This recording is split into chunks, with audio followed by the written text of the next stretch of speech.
আমি স্নান করার আগে ভিডিওটা বানিয়েছি। তো আমি সত্যিই জানতাম না, বিশ্বাস করো। তোমাদের কমেন্টস পেয়ে আমি দেখছি যে কি ব্যাপার, কমেন্টস আসছে এরকম। তারপরে আমি ম্যান্ডির চ্যানেলে গেলাম, তো ওখানে কমিউনিটি পোস্ট নেই। তারপরে স্যান্ডির চ্যানেলে দেখলাম কমিউনিটি পোস্ট আছে।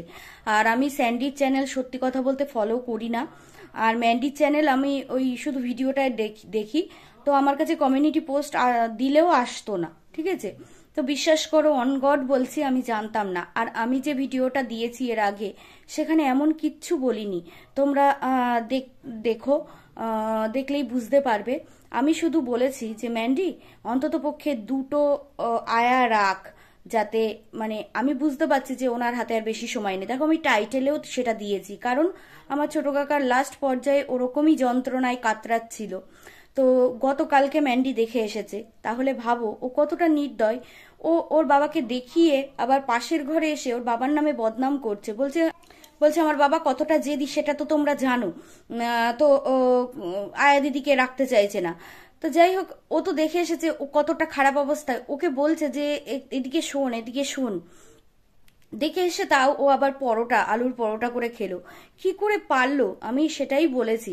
আর আমাকে একজন কমেন্ট করেছে, চন্দ্রিকা মুখার্জি, সে আমার কাছে আমার শনির 7:30 মানে কি বলবো জার্নিটা জানতে চেয়েছে। সেটাই আমি ভিডিওর প্রথমে বলেছি, আর ভিডিওর পরে আমি ম্যান্ডিকে রিকোয়েস্ট করেছি। এবং এটাও আমি তোমাদেরকে বলেছিলাম, দেখো এই ভিডিওটা আমি বলেছি যে যদি আমার ক্ষমতা থাকতো তাহলে আমি ওর বাবার জন্য দুটো আয়া রেখে দিতাম, কারণ কোন সময় কি হয়ে যায়।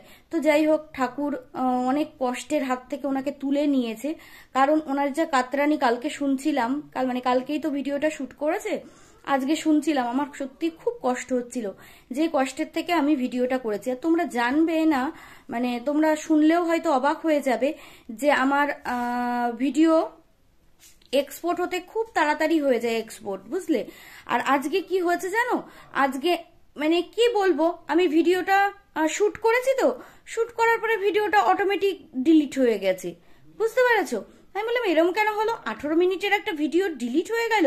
আমি স্নান করব, মানে কেমন একটা লাগছিল। মানে তখন ওনার মানে ম্যান্ডির বাবা পৃথিবীতে নেই। এবার অটোমেটিক ডিলিট হয়ে গেল।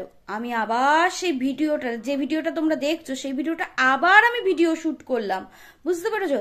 তাহলে প্রায় 20-40 মিনিট আমার ওখানে, 18 মিনিটের ভিডিও তো করিনি, 20 মিনিট করেছি এডিট করে, 18 মিনিট 18.5 মিনিট হয়েছে। তো 20-40 মিনিট ওখানে গেল। তো আমার স্নান করতেও অনেক দেরি হয়ে গেছে। এই কেন জানি এরকম হলো, আমি বুঝতে পারলাম না। তারপরে ভিডিওটা আমি এডিট করলাম, এডিট করে আবার ঘুমিয়ে পড়লাম, বুঝতে পেরেছো। আবার আমি হঠাৎ মানে একটু চোখটা লেগে এসেছে, আবার আমি এক্সপোর্ট দিলাম। এক্সপোর্ট দিয়ে সেই এক্সপোর্ট হচ্ছেই না, কোনো রকমে হচ্ছে না। সে আর একটা ঘুম দিয়ে নিলাম, তারপরে আপলোডে দিলাম, বুঝতে পেরেছো। আপলোডে দিয়ে আবার ঘুমিয়ে পড়েছি। মানে আমার চোখটা অটোমেটিক বন্ধ হয়ে আসছে, দেখতে পাচ্ছ আমার চোখ ঘুম ঘুম চোখ। এবার ভিডিও যা হোক পাবলিক করলাম, করার পরে আমার কমেন্টস আসছে। আমি বলছি কি সর্বনাশ। তো তখন এখন ভাবছি যে হ্যাঁ ভগবান, উনি তো নেই। আর আমি ওনার সম্পর্কে বলছি যে ম্যান্ডি দুজন আয়ামাসিকে রাখ, যদি ভগবান আমাকেও দিত টাকা তাহলে আমি ওনার জন্য রাখতাম। তোমরা দেখো ভিডিওটা আমি এমন কিচ্ছু বলিনি গো, কিচ্ছু বলিনি। তোমরা যারা বলছো না যে এটা আপলোড না করলেই পারতে, হ্যাঁ, কিন্তু আমি ভিডিওটাই এমন কিচ্ছু বলিনি। আমি শুধু আমার ছোট কাকার প্রতিচ্ছবি দেখতে পেয়েছি, তাই আমি বলেছিলাম যে আর বেশি দিন হাতে নেই, বেশি খরচ তোকে আর করবে না, তোর সোনা গয়না কেনাতে যে কম পড়ে যাবে সে এরকম হবে না, তো খুব কম খরচাই লাগবে।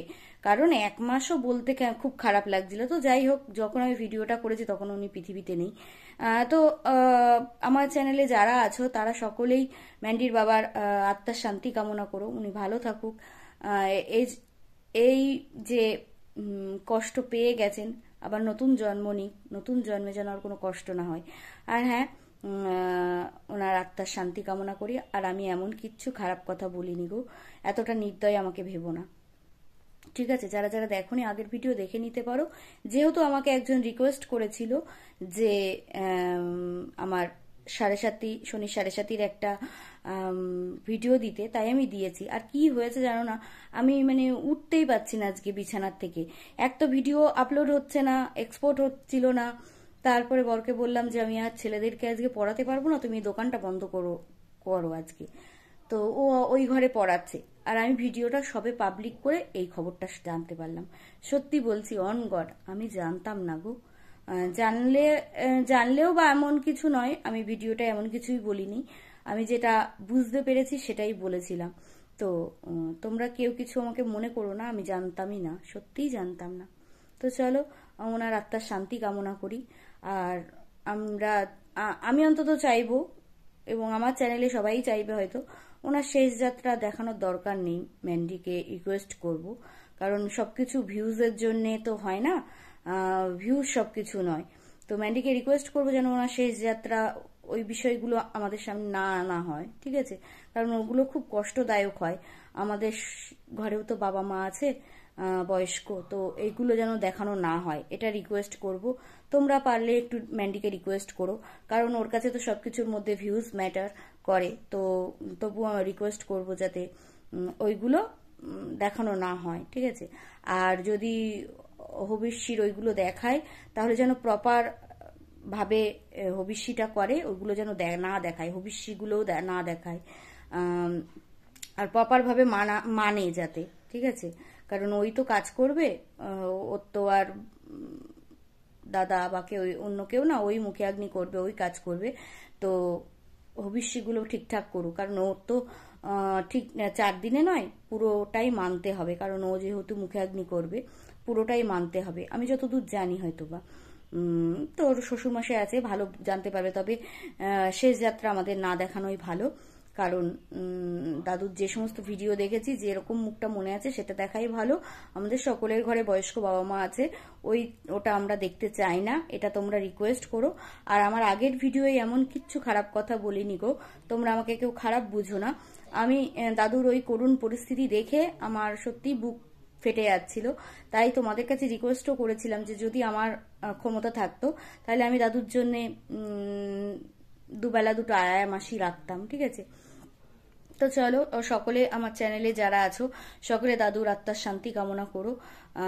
যা কিছু করেছে, যা কিছু হয়েছে সব ভুলে যাও, আলটিমেট শেয়ার নেই, ঠিক আছে? তার চ্যানেলটা থাকুক। আর ম্যান্ডিকে অন্তত রিকোয়েস্ট করো এই কটা দিন একটু নিরামিষ খেয়ে, যেভাবে তার আত্মার শান্তি কামনা করতে হয়, যেভাবে নিয়ম কানুনগুলো করতে হয় সেগুলো করুক, আর টাট্টু না মারে, ঠিক আছে? কারণ হচ্ছে এই অবস্থায় ওইগুলো খেতে নেই, ঠিক আছে? আর শেষ যাত্রা আমরা দেখতে চাই না। শ্রাদ্ধাদিক ক্রিয়া ঠিক আছে, সেটা তো অবশ্যই, সেটা হোক, কিছুটা করে শুট হোক, কিন্তু ওই হবিষ্যি করছে সেটা আমাদের না দেখানোই ভালো, কারণ ওগুলো দেখানো ঠিক নয়। আমি রিকোয়েস্ট করব আমাদের চ্যানেলের যারা যারা আছো, যারা ম্যান্ডির ভিডিও দেখো, তারা অবশ্যই গিয়ে ম্যান্ডিকে এই রিকোয়েস্টটা করো। আর শেষ যাত্রা যেন আমরা না দেখতে চাই না, সত্যিই দেখতে চাই না। তো চলো, ইভেন স্যান্ডিকে বলে তো কিছু হবে না, ম্যান্ডিকেই বলতে হবে, কারণ স্যান্ডির পকেটে গোজা থাকে স্যান্ডি, তাই স্যান্ডিকে বলে কিছু হবে না, ম্যান্ডিকেই বলতে হবে যে এইগুলো যেন আমাদের সামনে না আনে, ঠিক আছে? তো চলো, ওনার আত্মার আরও একবার শান্তি কামনা করি।